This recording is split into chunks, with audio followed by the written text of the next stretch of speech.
안녕하십니까. 오늘은 히브리서 12장 18절에서 21절의 말씀으로 하나님의 은혜를 거역한 자들에게 주는 경고 두 번째라는 제목으로 하나님의 말씀을 나누고자 합니다.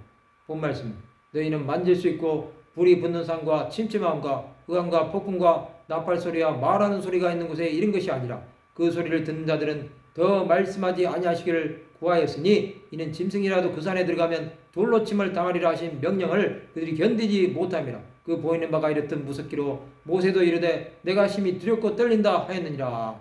우리가 모든 사람과의 화목함과 거룩함을 쫓으며 서로 돌아봐 하나님의 은혜에 이르지 못하는 자와 쓴뿌리와 음행하는 자와 불경한 자가 없도록 해야 할 이유는 우리가 신의 산이 아니고 천국에 이르렀기 때문입니다. 이스라엘 백성들은 불붙는 산과 캄캄한 구름과 어둠과 번개와 천둥이 있는 곳에서 하나님의 친음성으로 율법을 받았습니다. 그들은 거기에서 짐승이라도 산에 오르면 죽임을 당할 것이라는 경고를 받았었고 모든 백성은 다 심히 두려워하며 떨었었습니다.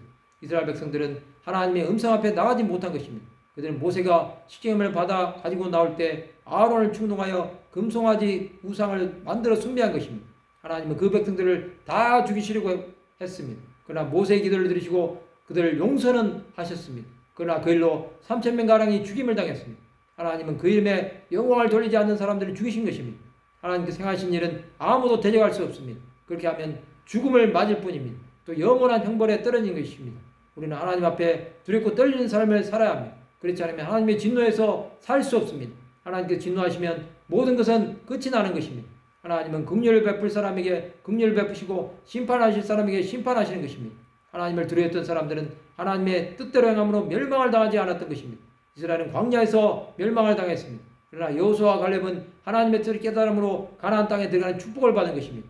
하나님께서는 그의 자녀들을 끝까지 보호하십니다. 그러나 자녀가 아닌 사람들은 사생자처럼 버림을 당하는 것입니다. 우리는 두렵고 떨리는 마음으로 하나님을 섬겨야 합니다. 하나님은 그런 사람에게 함께 하십니다. 또 우리의 구원도 두렵고 떨림으로 구원을 이루어야 합니다. 우리는 교회에 다닌다고 구원을 받았다고 생각해서는 안 됩니다. 영접하는 자는 하나님의 자녀가 됩니다. 그러나 영접했다고 해서 모든 것이 끝난 것이 아닙니다. 예수께서는 나더러 주여 주여 하는 자마다 천국에 들어가는 것이 아니라 하나님의 뜻대로 하는 자라야 천국에 들어간다고 말씀하십니다. 자녀의 신분은 우리가 하나님의 뜻대로 살 때 누릴 수 있는 것입니다. 우리는 하나님의 형상대로 지음을 받았습니다.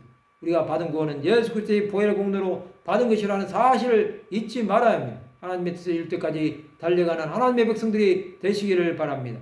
말씀을 마치고자 합니다. 하나님의 말씀에 순종하여 두렵고 떨림으로 구원을 이루는 하나님의 백성들이 되시기를 주님의 이름으로 축원합니다.